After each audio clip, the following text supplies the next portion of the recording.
track him down, and deputies were able to arrest him before he got any farther. Cox will now face a host of charges, including kidnapping, armed robbery, theft, and cruelty to children. Also breaking this afternoon, we're learning in the next half hour, Georgia Governor Brian Kemp is expected to sign a sweeping election bill into law. The State House just passing that bill earlier today in a 100 to 75 vote. It would limit drop boxes, make giving food or drinks to voters a misdemeanor, and grant state officials more control over local election boards. Those who support it say it protects against voter fraud. Those against it say it fuels voter suppression. So tonight at 11, we're taking a lot closer look at the election changes that can be in store if this bill is signed, as it is expected to be in the next half hour or so. We're also following this breaking news out of Alabama this evening, where we're learning 3 people have died after a large tornado passed through this afternoon. This is video from Pelham, Alabama, in the central part of the state. We're not expecting anything that severe around our area, but we do want to check in right away with First Alert Chief Meteorologist Riley Hale for the latest on those severe storms heading across the south. And unfortunately, Alabama is still not in the clear. They still have active tornado warnings happening around the Birmingham area and just south of Birmingham, where there's actually a tornado emergency. Catastrophic damage is happening currently on the ground in portions of Bibb County, and then St. Clair County. There is another observed tornado where that tornado warning will extend into around 6 o'clock. So they're coming up towards the tail end of those warnings, but those tornadoes were observed on the ground and causing a significant threat to life and property. They are dealing with some very nasty storms out there this evening.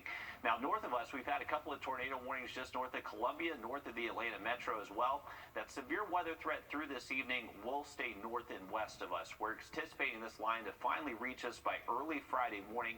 We'll have much more on timing and impacts coming up in the full forecast. Thank you, Riley. Shots are going into arms across Georgia. We are wrapping up day 1 of the Peach State's latest vaccine expansion. Starting today, every Georgian 16 and older can get signed up for the vaccine. And while that's great news, we know securing an appointment in the first place is pretty tough. So what makes us ready to expand, and what's the plan to manage this huge influx of people we're expecting? News 12's Brady Trapnell went to find out. The parking lot is full, and about 200 to 300 people an hour are coming through AU Health's vaccination site today for a historic day across the state. With each wave of appointments, the line includes you. People were practically running inside. Younger faces eager for their turn. I'm glad it's opening up. I think a lot of young people are kind of ready to get it and ready to kind of move on. Mallory Daniel is a student at Emory Law School, but she's home in Augusta for the week. After a year of online classes, and I'm really looking forward to going back to campus. This is the next step in getting back to normal. I've been trying for so long, and get told I wasn't eligible yet, but when I came eligible today, it was great. I feel relieved. Relief and excitement, the words of the day. But for AU Health, there's a lot of work ahead. Our strategy is not going to change. We know demand's going to increase, but at the same time, we're not just chasing a number. Dr. Joshua White says AU Health will likely offer more appointments at each clinic to keep up with high demand, but don't expect clinics every day. There's going to become a point very soon where vaccines are going to have to chase people. To rural areas and vulnerable populations. For a couple weeks, demand slowed down, even at AU Health. And that's why the floodgates are now open wide. If anyone had the hesitancy that they were jumping the line, that's over. AU Health says they plan to do more rural clinics soon because eventually the demand will slow down and they'll need to bring vaccines to people to reach herd immunity. Reporting in Augusta, Brady Trapnell on your side. If you're on the South Carolina side and wondering when eligibility will expand again, DHEC says they're still aiming for April, so we'll keep you posted. But the state does plan to enter phase 1 on April 12th, and that would include anyone 45 and older. Then phase 2 is expected to start May 3rd. That will be for anyone 16 and older, like Georgia. But right now, the Palmetto State is still in phase 1B, so they're vaccinating those 55 and up and frontline workers. New tonight, a 5th arrest in a deadly shooting at an Augusta motel. Aquan Burns now behind bars in connection to the death of 29-year-old Drayton Merriweather. We're still waiting for Burns' mugshot. We'll pass that along just as soon as it comes in. Meanwhile, 4 others have already been arrested in this case. They're all facing charges in the shooting death of Merriweather, which happened back on the 4th of February, the Budgetel Inn on 5th Street. We'll keep you updated once we get that mugshot on that 5th suspect. New at 6 o'clock, we are hearing from the Columbia County Superintendent as a student's racist promposal makes the rounds on social media. So we reached out to ask if teachers or if students have to go through any type of sensitivity training in school. And this is what Dr. Sandra Caraway says. She says, quote, they require students and parents to read and sign the code of conduct. She goes on to say all of the county's schools implement what's called PBIS. It's a system for approaching social, emotional, and behavioral support. She says when a student's behavior disrupts school, officials take steps to remediate and address the behavior to benefit everyone involved. Also, today marks 2 weeks from the start of the 2021 Masters Tournament, and while we're all ready to see the pros returning to Augusta National, our local businesses may be looking forward to it even more. Absolutely. With at least some patrons allowed in this time around, business owners say they are optimistic they're going to see a little boost. News 12's Nick Proto joins us live now. He's in downtown Aiken with what they're expecting over that way. Nick? Well, in just over a week, businesses here in downtown Aiken will see a familiar spring rush. Now, it won't be quite the same rush that they're used to, but it'll still be an improvement from last year. It's been pretty scary. For hotel owners like Peggy Penland, another Masters without full patrons means another year without full income. It's a significant portion of our revenue, and I think most hoteliers, that's how they survive through the winter. It's been a game of survival since COVID forced Aiken to cancel their other big spring events last year. It was a quadruple whammy because we lost 3 of our big equine events and the Masters all at the same time. But Jameson says because people traveled less and shopped local more, some businesses here in downtown Aiken actually did better in 2020 than in 2019. They stayed home this year, so they still needed goods and services. And he says even without a full crowd this year, there's still optimism in the city. Certainly we missed the Masters patrons, and we missed the equine patrons for our other events. But we're going to come out of this all right. As for Penland, she says they've already seen an uptick in business compared to last year, and she says the normal customers are one reason they're staying afloat. They're hanging in with us. You know, they understand that we're a small business, and we haven't laid off any employees, and we've been fortunate. We've been fortunate to, have survived all this. We will survive. We checked in with some hotels on the Georgia side of the river as well. They say even though patrons are limited this year, reservations for next week are still filling up fast. I know they will be thrilled to see whoever wants to come to town, even if they just want to be in the presence of the Masters tournament. Thank you for that, Nick. Also this evening, President Biden ironed out how much money will go where the week after Masters. They also plan to get suggestions from the community. A $1,000 bonus on its way to teachers across Georgia. Georgia's Board of Education just approving that recommendation from the governor to make it happen. We're told the money will come from federal stimulus funds. The one-time bonus will go to all K through 12 teachers and education support staff.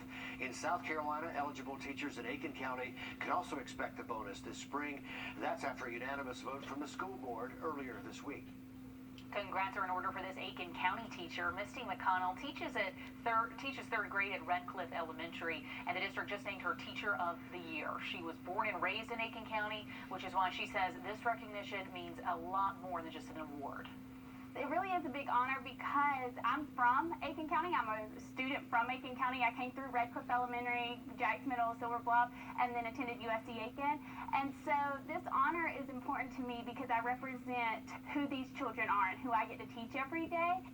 Love to see a passionate teacher right here from our home area. So Miss McConnell says her students are really who motivate her and keep her going. She said she's always cheering them on, but this time they get to cheer for her, and we are cheering right alongside them. Riley? All right, weather-wise, heading into Friday morning, there is going to be the low risk for a few stronger thunderstorms. Much more on impacts and timing coming up. And when you're a champion, you get to cut the net. Coming up, a sweet, sweet victory. We're taking you live to Cross Creek High School, where they're celebrating not one, but 2 teams of state champions. Plus our I-Team investigation into COVID-19 long haulers, their fight to get back to a normal life. Next.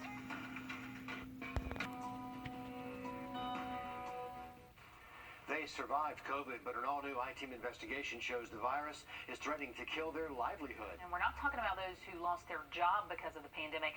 These are people who have a job but haven't been able to go back to work because months later, even a year in some cases, they still have debilitating symptoms. And tonight, our Meredith Anderson is digging deeper into COVID disability. Specifically, if the so-called long haulers could qualify for long-term benefits. I found it's a simple question. with a complicated answer. Brandy Hood snapped this selfie the last day of school before fall break. 2 days later, she was sick, but not super sick. COVID was like the worst flu I've ever had. It lasted, I'd say, about a week. And I joke now that I miss the good old days when I just had COVID. COVID was the easy part. What came next almost killed her. I didn't think I was dying anymore in January.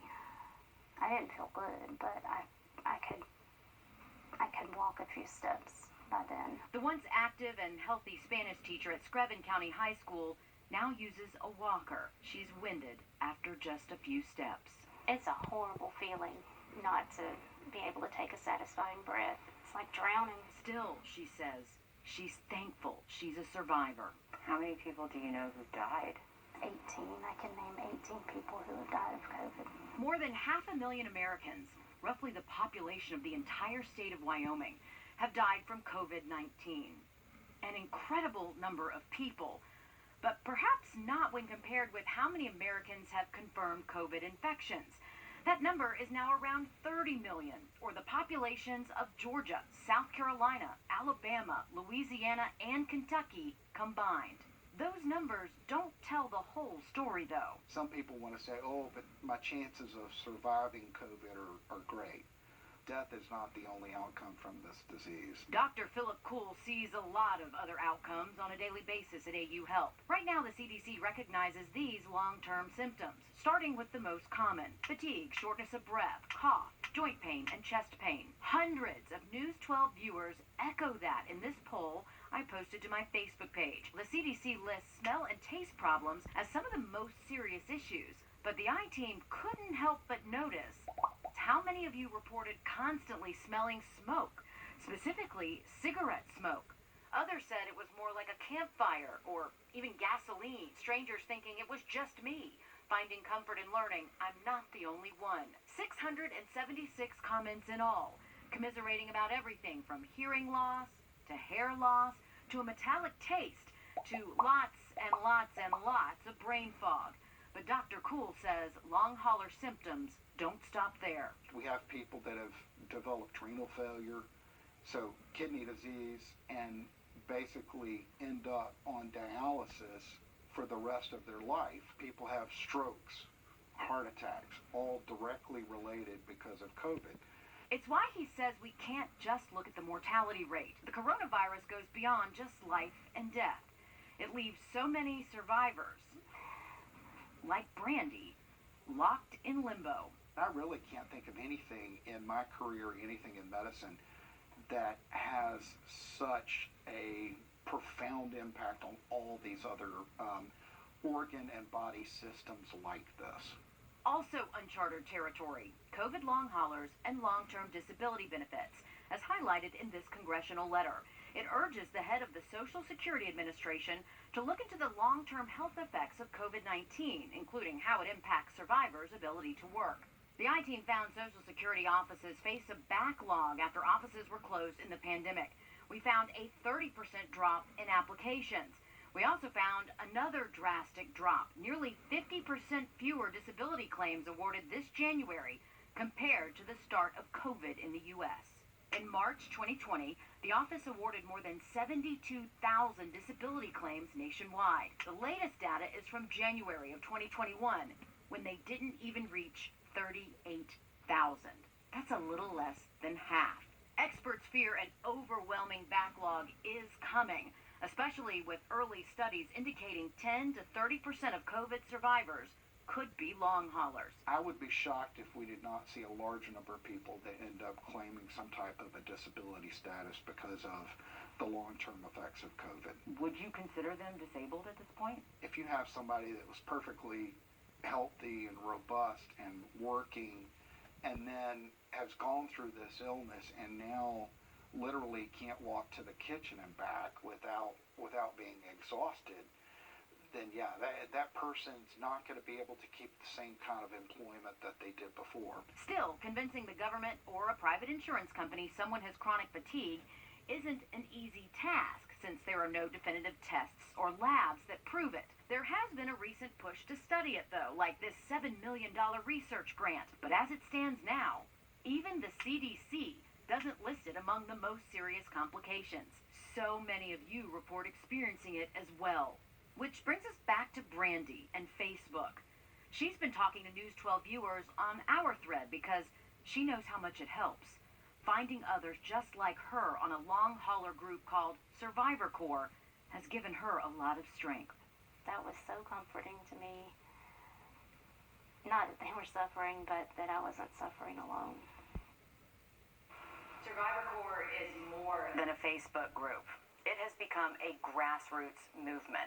So much so, researchers have noticed they're especially interested in how the vaccine affects long haulers. Get this, some are reporting an improvement in their symptoms.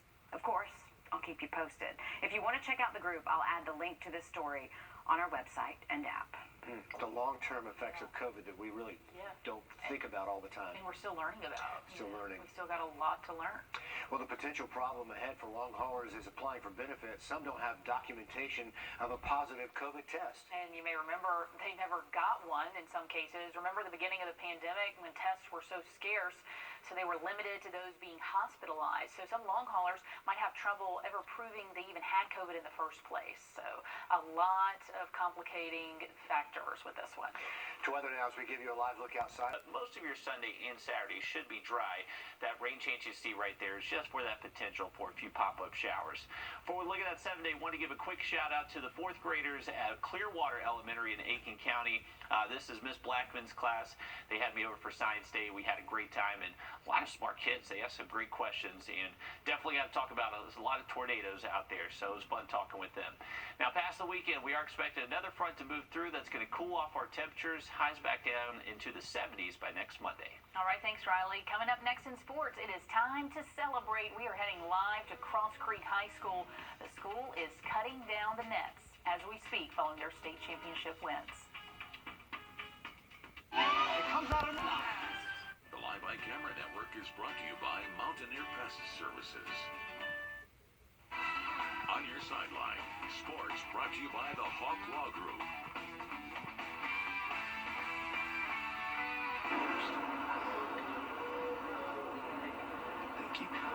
The Nets are coming down here at the home of the Razorbacks as both the boys and girls teams celebrate their state championships. This moment has been stewing for years, boiling down this past season and now being served up on a silver platter. I'm joined here by head coaches Kim Schlein and Lawrence Kelly. And Coach Kim, we're going to start with you. Look, as an athletic director, I'm sure this is a moment that most athletes only dream about. What was this whole process like this season?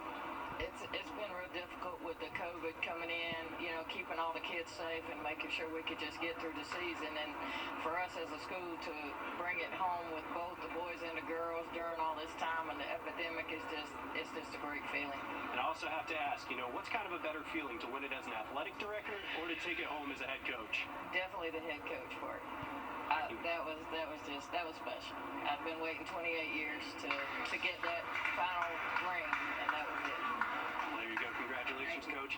Now, Coach Kelly, obviously we've talked a lot about redemption this past season after what happened last year to win it this year, but I actually want to talk about your seniors. You had a lot of seniors who went unsigned. How did this state championship game kind of help them get a little bit more recognition? I mean, a couple of them, of course, had some interest and offers already, but a lot, the rest of them actually gained some. Devin Pope picked up one this past weekend. Josh Dorsey picked up another one this past weekend, and Richard Visitation picked up one this weekend as well. I mean, but he already got about 3. And then what's the next step for this team overall? Because obviously we've won one. Is it time to start building a dynasty here at Cross Creek? I would say the goal is just to be better than we were this year. Every year is just to get better. That's it.